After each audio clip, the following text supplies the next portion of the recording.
ओम शांति। आज 8 जनवरी 2023। आज अव्यक्त वाणी है रिवाइज डेट 23 अप्रैल 1993। आज की अव्यक्त वाणी का टाइटल है निश्चय बुद्धि भव अमर भव। निश्चय बुद्धि भव अमर भव। आज बाप दादा सर्व अति स्नेही आदि से यज्ञ की स्थापना के सहयोगी अनेक प्रकार के आए हुए भिन्न भिन्न समस्याओं के पेपर में निश्चय बुद्धि विजयीपन पार करने वाली आदि स्नेही सहयोगी अटल अचल आत्माओं से मिल मनाने आए हैं। निश्चय की सब्जेक्ट में पास हो चलने वाले बच्चों के पास आए हैं। ये निश्चय चाहे इस पुराने जीवन में चाहे अगले जीवन में भी सदा विजय का अनुभव कराती रहेगी। निश्चय का अमर भव का वरदान सदा साथ रखें। विशेष आज जो बहुत काल की अनुभवी बुजुर्ग आत्माएं हैं, उन्हों के याद और स्नेह के बंधन में बंधकर बाप आए हैं। निश्चय की मुबारक हो। एक तरफ यज्ञ अर्थात पांडवों के किले की जो नींव अर्थात फाउंडेशन आत्माएं हैं, वह भी सभी सामने हैं, और दूसरी तरफ आप अनुभवी आदि आत्माएं इस पांडवों के किले की दीवार की पहली ईंट हो। फाउंडेशन भी सामने है और आदि ईंटें जिनके आधार पर ये किला मजबूत बन विश्व की छत्र छाया बना, वह भी सामने है। तो जैसे बाप ने बच्चों के स्नेह में जी हजूर हाजिर करके दिखाया, ऐसे ही सदा बाप दादा और निमित्त आत्माओं की श्रीमत व डायरेक्शन को सदा जी हाजिर करते रहना। कभी भी व्यर्थ मनमत व परमत नहीं मिलाना।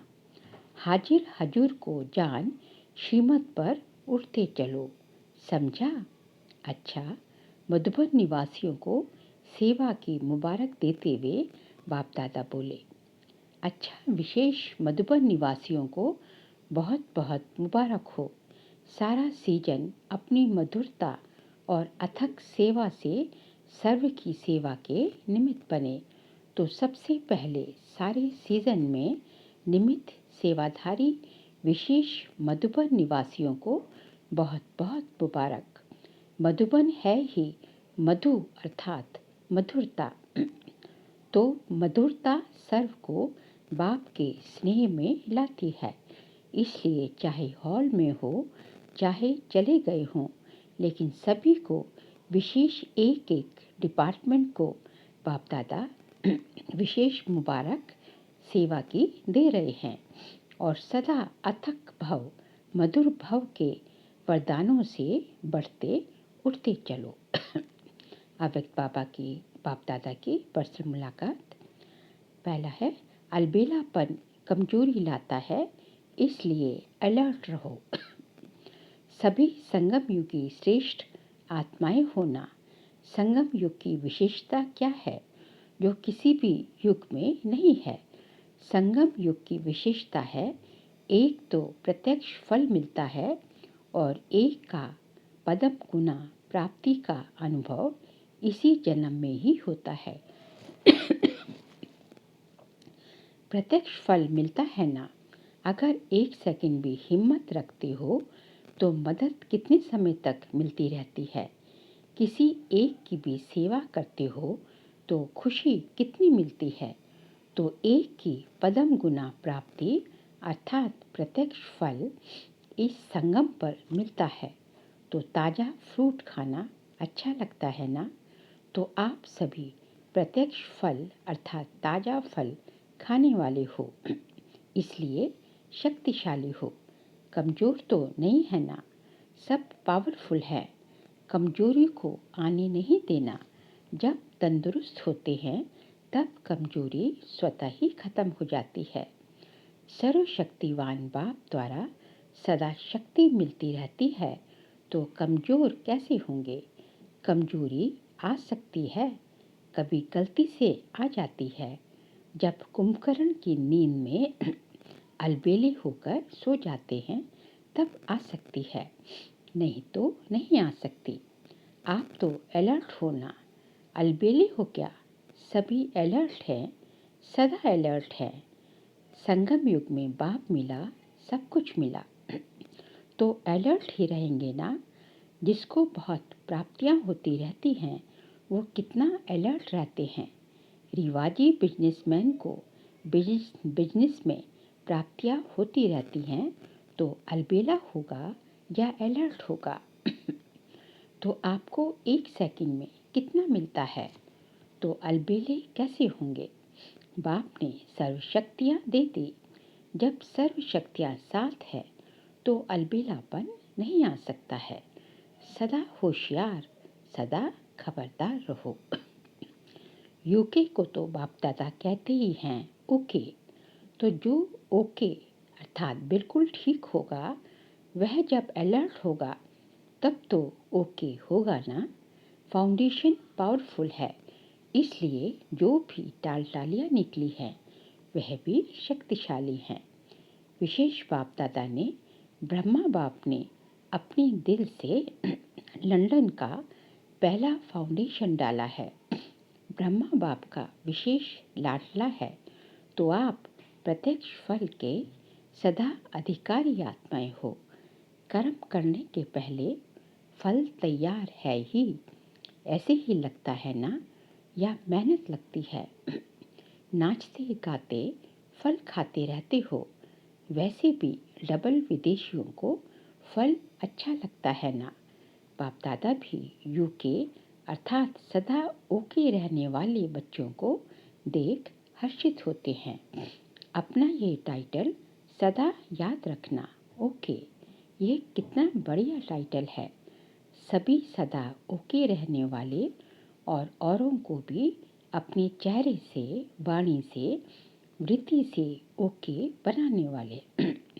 यही सेवा करनी है ना। अच्छा है, सेवा का शौक भी अच्छा है। तो भी जहाँ से भी आए हो, लेकिन सभी तीव्र पुरुषार्थी और उड़ती कला वाले हो। सबसे ज़्यादा खुश कौन रहता है? नशे से कहो मैं, सिवाय खुशी के और है ही क्या। खुशी ब्राह्मण जीवन की खुराक है। खुराक के बिना कैसे चलेंगे? चल रहे हो तो खुराक है, तभी तो चल रहे हो ना। स्थान भी बढ़ रहे हैं। देखो, पहले 3 पैर पृथ्वी लेना बड़ी बात लगती थी, और अभी क्या लगता है? सहज लगता है ना। तो लंदन ने कमाल की है ना। अभी 50 एकड़ जमीन मिली है। हिम्मत दिलाने वाले भी अच्छे हैं और हिम्मत रखने वाले भी अच्छे हैं। देखो, आप सबकी उंगली नहीं होती तो कैसे होता। तो सभी यूके वाले लकी हैं और उंगली देने में बहादुर हैं। सेकंड पॉइंट है, अपनी सर्व जिम्मेवारियां बाप को देकर बेफिक्र बादशाह बनो। सदा अपने को बेफिक्र बादशाह अनुभव करते हो या थोड़ा थोड़ा फिक्र है? क्योंकि जब बाप ने आपकी जिम्मेवारी ले ली तो जिम्मेवारी का फिक्र क्यों? अभी सिर्फ रिस्पॉन्सिबिलिटी है बाप के साथ साथ चलते रहने की। वह भी बाप के साथ साथ है, अकेले नहीं। तो क्या फिक्र है? कल क्या होगा ये फिक्र है। जॉब का फिक्र है। दुनिया में क्या होगा ये फिक्र है। क्योंकि जानते हो कि हमारे लिए जो भी होगा अच्छा होगा। निश्चय है ना, पक्का निश्चय है या हिलता है कभी? जहाँ निश्चय पक्का है वहाँ निश्चय के साथ विजय भी निश्चित है। ये भी निश्चय है ना कि विजय हुई पड़ी है, या कभी सोचते हो कि पता नहीं होगी या नहीं, क्योंकि कल्प कल्प के विजयी हैं और सदा रहेंगे। ये अपना यादगार कल्प पहले वाला अभी फिर से देख रहे हो। इतना निश्चय है ना कि कल्प कल्प के विजयी हैं। इतना निश्चय है, कल्प पहले भी आप ही थे या दूसरे थे, तो सदा यही याद रखना कि हम निश्चय बुद्धि विजयी रत्न हैं। ऐसे रत्न हो जिन रत्नों को बाप दादा भी याद करते हैं। ये खुशी है ना, बहुत मौज में रहते हो ना, इस अलौकिक दिव्य श्रेष्ठ जन्म की और अपने मधुबन घर में पहुंचने की मुबारक हो। थर्ड पॉइंट है, बाप और आप ऐसे कंबाइन रहो जो कभी कोई अलग ही ना कर सके। सभी अपने को सदा बाप और आप कंबाइंड है ऐसा अनुभव करते हो। जो कंबाइंड होता है उसे कभी भी कोई भी अलग नहीं कर सकता। आप अनेक बार कंबाइंड रहे हो, अभी भी हो और आगे भी सदा रहेंगे, ये पक्का है। तो इतना पक्का कंबाइंड रहना तो सदैव स्मृति रखो कि कंबाइंड थे, कंबाइंड हैं और कंबाइंड रहेंगे। कोई की ताकत नहीं जो अनेक बार के कंबाइंड स्वरूप को अलग कर सके। तो प्यार की निशानी क्या होती है? कंबाइंड रहना, क्योंकि शरीर से तो मजबूरी में भी कहाँ कहाँ अलग रहना पड़ता है। प्यार भी हो लेकिन मजबूरी से कहाँ अलग रहना भी पड़ता है। लेकिन यहाँ तो शरीर की बात ही नहीं, एक सेकंड में कहाँ से कहाँ पहुँच सकते हो। आत्मा और परमात्मा का साथ है। परमात्मा तो कहाँ भी साथ निभाता है और हर एक से कंबाइंड रूप से प्रीत की रीत निभाने वाले हैं। हर एक क्या कहेंगे, मेरा बाबा है, या कहेंगे तेरा बाबा है।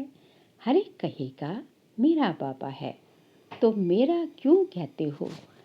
अधिकार है तभी तो कहते हो। प्यार भी है और अधिकार भी है। जहाँ प्यार होता है वहाँ अधिकार भी होता है। अधिकार का नशा है ना। कितना बड़ा अधिकार मिला है। इतना बड़ा अधिकार सतयुग में भी नहीं मिलेगा। किसी जन्म में परमात्मा अधिकार नहीं मिलता। प्राप्ति यहाँ है, प्रारब्ध सतयुग में है, लेकिन प्राप्ति का समय अभी है। तो जिस समय प्राप्ति होती है उस समय कितनी खुशी होती है। प्राप्त हो गया फिर तो कॉमन बात हो जाती है। लेकिन जब प्राप्त हो रहा है उस समय का नशा और खुशी अलौकिक होती है। तो कितनी खुशी और नशा है, क्योंकि देने वाला भी बेहद का है, तो दाता भी बेहद का है और मिलता भी बेहद का है। तो मालिक किसके हो, हद के या बेहद के? तीनों लोग अपने बना दिए हैं। मूल वतन सूक्ष्म वतन हमारा घर है और स्थूल वतन में तो हमारा राज्य आने वाला ही है। तीनों लोगों के अधिकारी बन गए तो क्या कहेंगे? अधिकारी आत्माएं। कोई अप्राप्ति है तो क्या गीत गाते हो? पाना था वह पा लिया, पाना था वह पा लिया, अभी कुछ पाने को नहीं रहा। तो ये गीत गाते हो या कोई अप्राप्ति है? पैसा चाहिए, मकान चाहिए, नेता की कुर्सी चाहिए, कुछ नहीं चाहिए, क्योंकि कुर्सी होगी तो भी एक जन्म का भी भरोसा नहीं। और आपको कितनी गारंटी है? 21 जन्म की गारंटी है। गारंटी कार्ड माया तो चोरी नहीं कर लेती। जैसे यहाँ पासपोर्ट खो लेते हैं तो कितनी मुश्किल हो जाती है। तो गारंटी कार्ड माया तो नहीं ले लेती है, छुपा छुपी करती है। फिर आप क्या करते हो? लेकिन ऐसे शक्तिशाली बनो जो माया की हिम्मत नहीं। फोर्थ पॉइंट है, हर कर्म त्रिकालदर्शी बनकर करो। सभी अपने को तख्त नशीन आत्माएं अनुभव करते हो। अभी तख्त मिला है या भविष्य में मिलना है, क्या कहेंगे? सभी तख्त पर बैठेंगे। दिल तख्त बहुत बड़ा है, दिल तख्त तो बड़ा है, लेकिन सतयुग के तख्त पर एक समय में कितने बैठेंगे? तख्त पर भले कोई बैठे, लेकिन तख्त अधिकारी रॉयल फैमिली में तो आएंगे ना। तख्त पर इकट्ठे तो नहीं बैठ सकेंगे, एक समय सभी तख्त नशीन हैं, इसलिए इस जन्म का महत्व है। जितने चाहे जो चाहे दिल तख्त नशीन बन सकते हैं। इस समय और कोई तख्त है? कौन सा है? अकाल तख्त। आप अविनाशी आत्मा का तख्त, ये भ्रिकुटी है। तो भ्रिकुटी के तख्त नशीन भी हो और दिल तख्त नशीन भी हो। डबल तख्त है ना। नशा है कि मैं आत्मा भ्रिकुटी के अकाल तख्त नशीन हूँ। तख्त नशीन आत्मा का 100 पर राज्य है, इसलिए स्वराज्य अधिकारी है। स्वराज्य अधिकारी हूँ, ये स्मृति सहजी बाप द्वारा सर्व प्राप्ति का अनुभव कराएगी। तो तीनों ही तख्त की नॉलेज है। नॉलेजफुल होना, पावरफुल भी हो या सिर्फ नॉलेजफुल हो। जितने नॉलेजफुल हो उतने ही पावरफुल हो, या नॉलेजफुल अधिक, पावरफुल कम। नॉलेज में ज़्यादा होशियार हो। नॉलेजफुल और पावरफुल दोनों ही साथ साथ चाहिए, तो तीनों तख्त की सदा स्मृति रहे। ज्ञान में 3 का महत्व है। त्रिकालदर्शी भी बनते हैं, तीनों कालों को भी जानते हो या सिर्फ वर्तमान को जानते हो। कोई भी कर्म करते हो तो त्रिकालदर्शी बनकर कर्म करते हो या सिर्फ एकदर्शी बनकर कर्म करते हो। क्या हो, एकदर्शी या त्रिकालदर्शी? तो कल क्या होने वाला है वह जानते हो? कहो, हम ये जानते हैं कि कल जो होगा वह बहुत अच्छा होगा। ये तो जानते हो ना। तो त्रिकालदर्शी हुए ना। जो हो गया वो भी अच्छा, जो हो रहा है वह और अच्छा, और जो होने वाला है वह और बहुत अच्छा। ये निश्चय है ना कि अच्छे से अच्छा होना है, बुरा नहीं हो सकता। क्यों? अच्छे से अच्छा बाप मिला, अच्छे से अच्छे आप बने, अच्छे से अच्छे कर्म कर रहे हो, तो सब अच्छा है ना कि थोड़ा बुरा थोड़ा अच्छा है। जब मालूम पड़ गया कि मैं श्रेष्ठ आत्मा हूँ, तो श्रेष्ठ आत्मा का संकल्प, बोल, कर्म अच्छा होगा ना। तो ये सदा स्मृति रखो कि कल्याणकारी बाप मिला तो सदा कल्याण ही कल्याण है। बाप को कहते ही हैं विश्व कल्याणकारी, और आप मास्टर विश्व कल्याणकारी हो। तो जो विश्व का कल्याण करने वाला है उसका अकल्याण हो ही नहीं सकता। इसलिए यह निश्चय रखो कि हर समय, हर कार्य, हर संकल्प कल्याणकारी है। संगम युग को भी नाम देते हैं कल्याणकारी युग।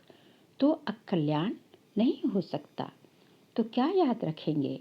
जो हो रहा है वह अच्छा, और जो होने वाला है वे बहुत बहुत अच्छा। तो ये स्मृति सदा आगे बढ़ाती रहेगी। अच्छा, सभी कोने कोने में बाप का झंडा लहरा रहे हो। सभी बहुत हिम्मत और तीव्र पुरुषार्थ से आगे बढ़ रहे हो और सदा बढ़ते रहेंगे। फ्यूचर दिखाई देता है ना। कोई भी पूछे आपका भविष्य क्या है, तो बोलो हमको पता है, बहुत अच्छा है। अच्छा, आज का बाबा का वरदान है, अपने मस्तक पर श्रेष्ठ भाग्य की लकीर देखते हुए सर्व चिंताओं से मुक्त बेफिक्र बादशाह भव। अपने मस्तक पर श्रेष्ठ भाग्य की लकीर देखते हुए सर्व चिंताओं से मुक्त बेफिक्र बादशाह भव। बेफिक्र रहने की बादशाही सब बादशाहियों से श्रेष्ठ है। अगर कोई ताज पहनकर तख्त पर बैठ जाए और फिक्र करता रहे तो ये तख्त हुआ या चिंता। भाग्य विधाता भगवान ने आपके मस्तक पर श्रेष्ठ भाग्य की लकीर खींच दी, बेफिक्र बादशाह हो गए। तो सदा अपने मस्तक पर श्रेष्ठ भाग्य की लकीर देखते रहो। वाह मेरा ईश्वरीय भाग्य, वाह मेरा श्रेष्ठ ईश्वरीय भाग्य। इसी फ़कुर में रहो तो सब फिक्रातें अर्थात चिंताओं से मुक्त हो जाओगे। स्लोगन है, एकाग्रता की शक्ति द्वारा रूहों का आह्वान कर रूहानी सेवा करना ही सच्ची सेवा है। एकाग्रता की शक्ति द्वारा रूहों का आह्वान करना ही सच्ची सेवा है। बाबा कहते हैं कि आप अपने मन बुद्धि को एकाग्र कर आप रूहों का आह्वान करो, आत्माओं का आह्वान करो कि अपना भाग्य लेने, अपने 21 जन्मों का देवी देवता धर्म की आत्माओं का आह्वान करो कि अपना भाग्य लेने, अपना वर्षा लेने आओ। अपना वर्षा परमात्मा आया हुआ है और आप अपना वर्षा लो।